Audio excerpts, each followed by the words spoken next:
अच्छा, टीडीएस में आज हम लोग पढ़ेंगे दो सेक्शन 206 डबल ए पढ़ेंगे, ठीक है, और उसके बाद 206 ए बी।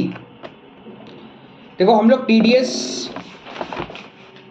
किस ट्रांजैक्शंस पे लगता है, कितना परसेंट रेट है, ये सब कुछ पढ़ लिया।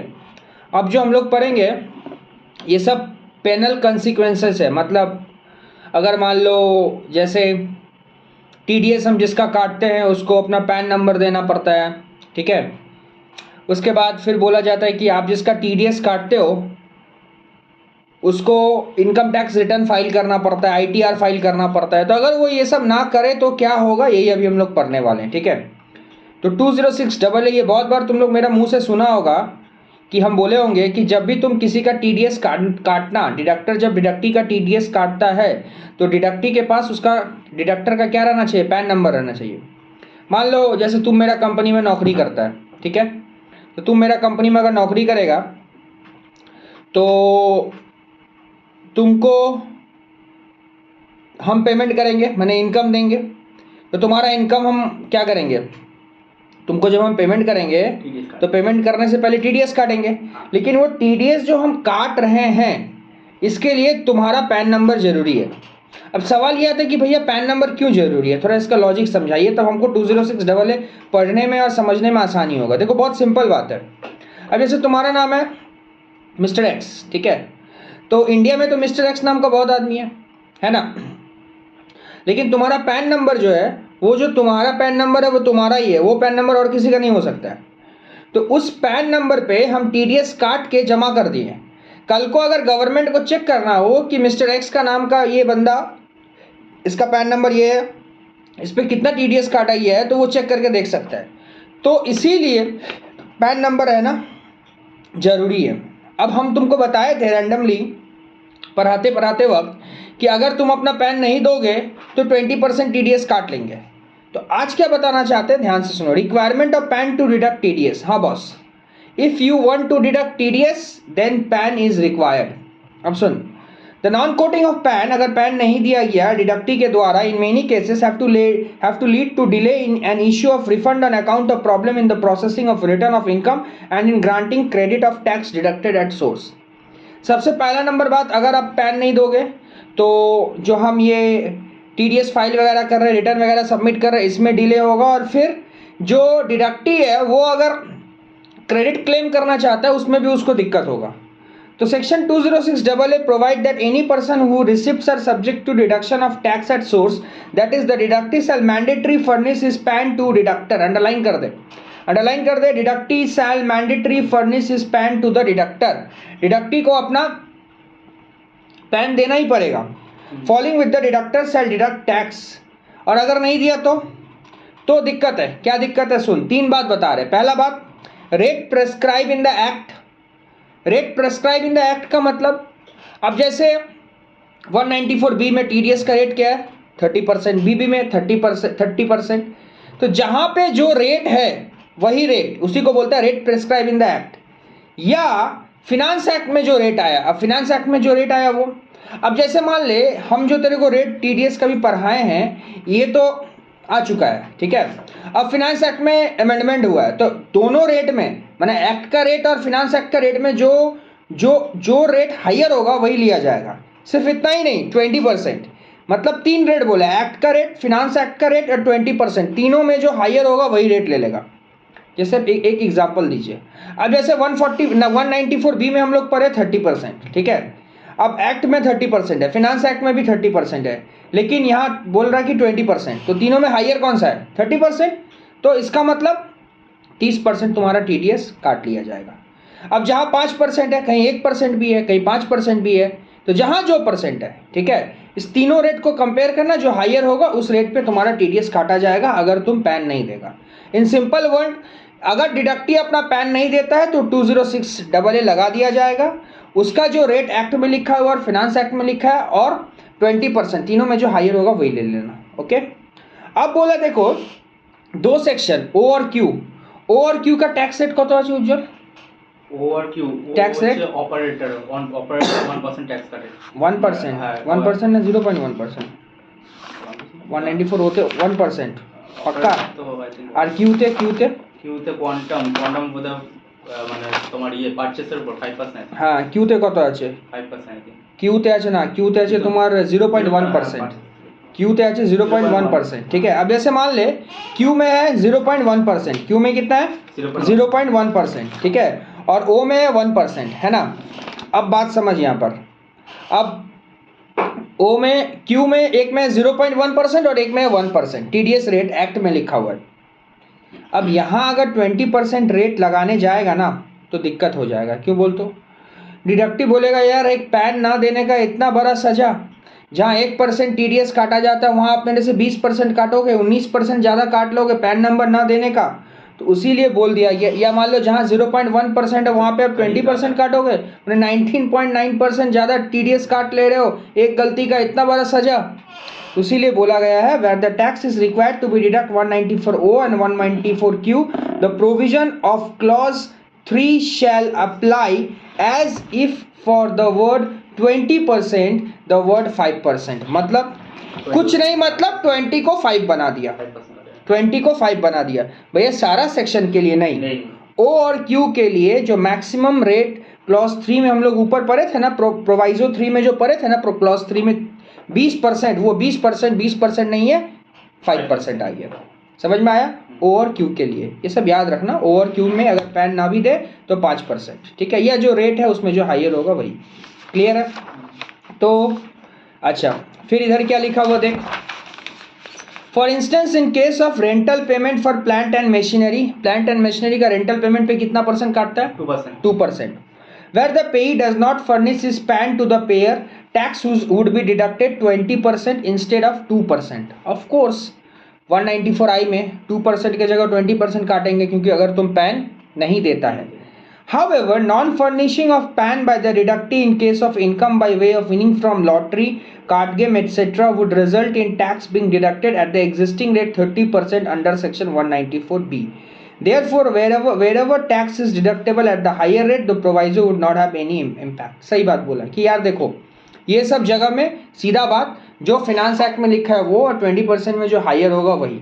अब यहाँ पर अलग से बोला है कि देखो लॉटरी 194B और बीबी में तो 30% है, तो 20% वाला रेट यहाँ पर एप्लीकेबल नहीं हो पाएगा, क्योंकि 30% इज द मैक्सिमम लिमिट। ठीक है, अच्छा इसके बाद देखो एग्जाम्पल 1 में आओ एक बार, एग्जाम्पल 1। अच्छा और एक बात,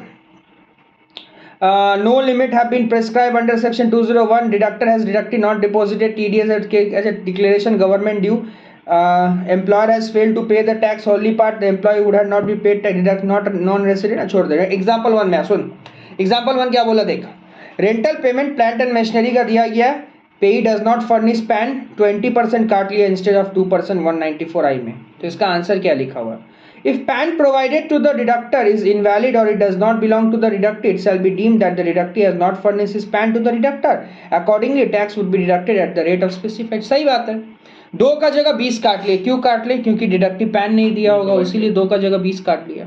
समझ गया? क्लियर है? अच्छा अब जो एक बहुत इंपॉर्टेंट बात यहाँ हम बताने जा रहे हैं कि 206AA एप्लीकेबल नहीं है, किसके ऊपर में? 206AA एप्लीकेबल नहीं है अगर तुम एक नॉन रेसिडेंट है। अगर तुम एक नॉन रेसिडेंट है, मान लो तुम अमेरिका में रहता है, यार अमेरिका में अगर तुम रहता है तो तुमको थोड़ी ना इंडिया का पैन लेना जरूरी है, जरूरी नहीं है। इंडिया का पैन तुम क्यों लोगे? तुम अगर नॉन रेसिडेंट है तो तुमको इंडिया का पैन नंबर लेने का जरूरी क्या है? या कोई फॉरेन कंपनी अगर इंडिया में आके धंधा करता है तो उसको क्या इंडिया का पैन नंबर लेना पड़ेगा? नहीं लेना पड़ेगा। तो बोला गया है कि उन लोगों के लिए ये जो मैक्सिमम 20% वाला रेट है बिना पैन देने का, वो एप्लीकेबल नहीं है। चीज़ को बढ़िया से समझो। आज मान लो कोई अमेरिकन कंपनी इंडिया में आता है, हम उसका टीडीएस काटेंगे, हाँ तो काटिए, कोई दिक्कत नहीं है, लेकिन दादा उसका तो पैन नहीं है तो क्या 20% काट ले 206AA में? नहीं, ऐसा मत करिए, ऐसा मत करिए। उनको पैन लेना जरूरी नहीं है। पैन वो क्यों लेंगे? पैन तो लेंगे जो यहाँ का रेसिडेंट है वो लेगा, उसको पैन लेने का क्या जरूरी है? नॉन रेसिडेंट को पैन लेने का क्या जरूरी है? तू अगर इतना ड्रामा उसके साथ करेगा तो वो सीधा बोलेगा कि भाई तू अपना घर में अपना पैन रख, हम चले किसी दूसरे देश में धंधा करेंगे।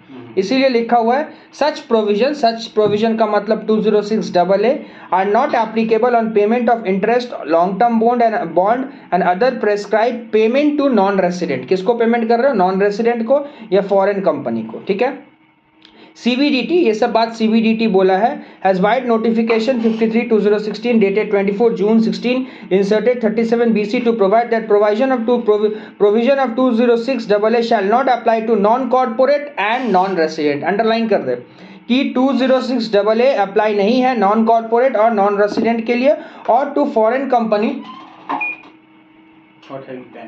not having PAN in respect of payment in nature of interest। कब अगर तुम उसको इंटरेस्ट पेमेंट करता है या रॉयल्टी पेमेंट करता है या फीस पेमेंट करता है टेक्निकल सर्विस के लिए, या payment on transfer of any capital assets, माने इस कारण के लिए अगर तू उसको पेमेंट करता है तो उसके पास पैन रहना जरूरी नहीं है। On furnishing the following detail and document, तो क्या रहना जरूरी है, उसका नेम ले ले, उसका ईमेल आईडी ले ले, उसका कॉन्टैक्ट नंबर ले ले, एड्रेस ले ले जिस कंट्री में वो रहता है, specified territory outside India of which the deductee is a resident, जिस कंट्री का वो रेसिडेंट है ये सब उसका एड्रेस वगैरह ले ले, ठीक है, लेकिन पैन मत ले, ठीक है। अच्छा, सर्टिफिकेट ऑफ इस रेसिडेंट, जिस कंट्री में वो रहता है उस कंट्री का टैक्स रेसिडेंशियल स्टेटस वाला सर्टिफिकेट ले ले।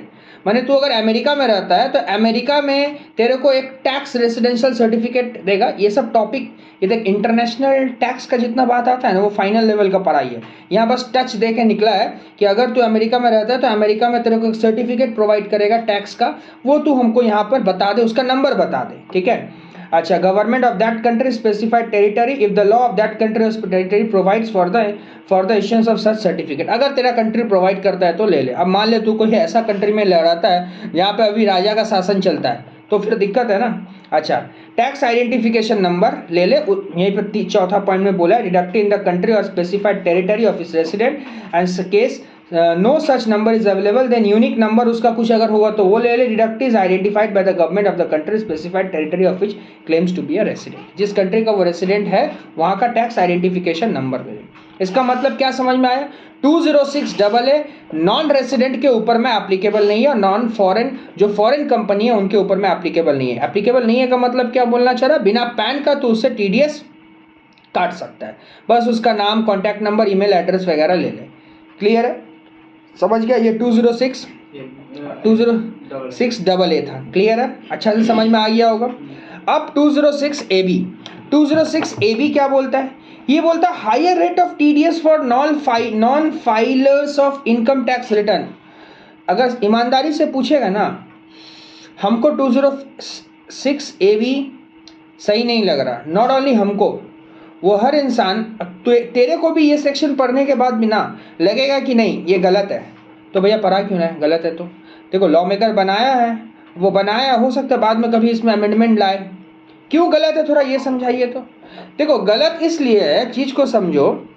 आज मान लो हम डिडक्टर है, ठीक है, मेरे अंदर में हम एक कंपनी चलाते हैं, एक कंपनी का मालिक है, मेरे अंदर में 1000 एम्प्लॉय काम करता है। चीज़ सोचो हम गलत क्यों बोल रहे हैं, मेरे अंदर में 1000 एम्प्लॉय काम करते हैं, हम सबको सैलरी वेजेस देते हैं, हम सबका TDS काटते हैं। अब बता, क्या मेरे लिए पॉसिबल है कि हम हर एक एम्प्लॉय को फ़ोन करके ये पूछे कि यार हम तेरा TDS काट रहे हैं, क्या तू रिटर्न फाइल करेगा? क्या ये 1000 आदमी को हम फ़ोन करके पूछे? इसके लिए तो मेरे को एक अलग डिपार्टमेंट खोल के रखना पड़ेगा, तब TDS डिपार्टमेंट बोल के बोलेंगे कि TDS काटने से पहले पूछ लेना कि अगला रिटर्न फाइल करता है कि नहीं, क्योंकि वो यहाँ पर यही बात बोला गया है 206AB में कि जिसका आप TDS काट रहे हो उससे रिटर्न फाइल करवाओ। समझ में आ रहा बात, 206AB में यही बात बोला गया है कि जिसका आप TDS काट रहे हो ना उससे रिटर्न फाइल करवाओ। यार मतलब समझ रहे ना, मैंने हम क्यों बोले कि ये सेक्शन नहीं आना चाहिए यार, अब करे क्या, आ गया है, आ गया तो पढ़ना पड़ेगा। इसलिए हायर रेट ऑफ TDS जो non filer of income tax return है। अब सुन, section 206AB require tax to be deducted at source under the provision of this chapter or any sum of the income or amount paid payable credited by his person deducted to a specified person। अब भैया ऐसा हुआ कि आप मेरा TDS काट रहे हो, हम रिटर्न फाइल नहीं कर रहे हैं, हाँ तो कोई दिक्कत नहीं। अब आपका TDS किस रेट में कटेगा यहाँ देखिए ना, twice the rate prescribe in the relevant provision of the act, मतलब तुम्हारा एक्ट में जो रेट है ना उसका डबल मार दिया जाएगा। ओह माय गॉड, मतलब माने मान ले जैसे तेरा एक्ट में 1% है तो 1 × 2 कितना हो जाएगा, 2%। या फिनांस एक्ट में एक ही बात है, एक्ट और फिनांस एक्ट, एक्ट में जो रेट है × 2 मार दे, फिनांस एक्ट में जो रेट है × 2 मार दे, या 5%, या क्या बोले 5%। इस तीनों में जो हायर होगा उसी में तुम्हारा टीडीएस कटेगा, अगर तुम टीडीएस कटवाता है और इनकम टैक्स रिटर्न फाइल नहीं करता है। भैया एक एग्जांपल देके समझाइए। चलो अभी बताते हैं। जैसे हम लोग क्या पढ़े थे, 194 में कत परसेंट टीडीएस काटे? 194 होते 0.1%। 0.1 इंटू 2 करो, कत হচ্ছে? सॉरी 194 होते 1%। 1% काटे, 194 होते 1% काटे, तो 1% इंटू 2 करो, কত হচ্ছে? 2%। 2% আর 5% এর মধ্যে হাইয়ার কোনটা হচ্ছে? 5%। ঠিক আছে, এটা হবে কখন? যদি তুমি যার টিডিএস কাটছো সে যদি রিটার্ন ফাইল না করে। ঠিক আছে, এবার এখানে তুমি জিজ্ঞেস করবে যে বস मान लीजिए हम ना तो पैन देते हैं, ना तो पैन देते हैं, पैन नहीं देता है 206AA लग जाएगा। सुनिए ना, और सुनिए ना, ना तो हम रिटर्न फाइल करते हैं 206A भी लग जाएगा। हाँ तो लगा दीजिए, सभी कुछ लगा दीजिए ना, जिंदा रखेगा है हमको। 206A भी लगाइएगा, 206AA भी लगाइएगा, AB भी लगाइएगा, नाटक करिए आप लोग। हाँ तो गलती करके तुम रखे तो रखे, कुछ करिएगा आप। अब कानून बोला नहीं, ऐसा गलती मत, ऐसा सजा मत दो यार। 2 सेक्शन ठोकोगे, मतलब तुम समझ पा रहा। अगर मान ले कहीं तेरा रेट 5% है तो 5 इंटू 2 कितना होता है? यहाँ के हिसाब से 10%, मैंने यहाँ 10% कटेगा। और उधर क्या था? उधर मैक्सिमम रेट 20%, मैंने 30%। 30% समझ पा रहा? 30% टीडीएस कट जाएगा। मान ले अगर लॉटरी का सवाल अगर आता है तो लॉटरी में तो उधर लगेगा 30 इंटू 2 60%, और यहाँ पर यहाँ भी 60%। अरे 30 से डबल 60, 120%। मैंने जो कमाई नहीं उससे ज्यादा टीडीएस। इसीलिए बोला नहीं, ऐसा मत करो यार। पाप किया है, 2 पाप किया है, ठीक है, सजा 2 बार मत दो, सजा एक ही बार दो। ये कैसा बात हुआ? 1 खून करेगा तो भी फांसी, 2 खून करेगा तो भी फांसी, और 3 खून करेगा तो भी फांसी। अब 1 खून का मतलब ऐसा थोड़ी ना होता है कि एक बार एक सर काटेगा, फिर बॉडी काटेगा, फिर पैर काटेगा। 2 गलती सजा 1, तो 20। लेकिन कौन सा सजा? AA लगाइएगा ना डबल B लगाइएगा, दोनों में जो हायर होगा वही। अब यहाँ असेसिंग ऑफिसर बोलता नहीं, यहाँ ड्रामा चोलबे ना, दोनों में से जो हायर होगा हम वही लेंगे, दोनों में से जो हायर होगा हम वही ठोकेंगे। AA में और BB में सरकार को जिसमें ज्यादा तुमसे मिलने वाला है वही ठोकेगा तुम्हारे ऊपर। ठीक है, समझ गए? अब सुन, साफ यहाँ बोल दिया है 206AB is not applicable in case of tax deducted at source under section 192 salary का था, 192A, 194B, 194BBN, 194N, ये सब के ऊपर में 206AB एप्लीकेबल नहीं है। समझ गए? आगे, in case of provision of the section 206AA are also applicable to the specified person. 206AA किसके ऊपर में एप्लीकेबल है पता है? Specified person. अब कौन है वो स्पेसिफाइड पर्सन, ये बता दीजिए। हाँ तो सुन ले, स्पेसिफाइड पर्सन कौन है, डेफिनेशन सुन ले। स्पेसिफाइड पर्सन उसको बोला गया है जिस साल तेरा टीडीएस कट रहा है, ध्यान से सुनेगा। स्पेसिफाइड पर्सन का डेफिनेशन है जिस साल तेरा टीडीएस कट रहा है उसका पिछला 2 साल में, जिस साल तेरा टीडीएस कट रहा है उसका पिछला 2 साल में अगर तू अपना रिटर्न फाइल नहीं किया है तो तेरे को स्पेसिफाइड पर्सन बोला जाएगा। समझ गया?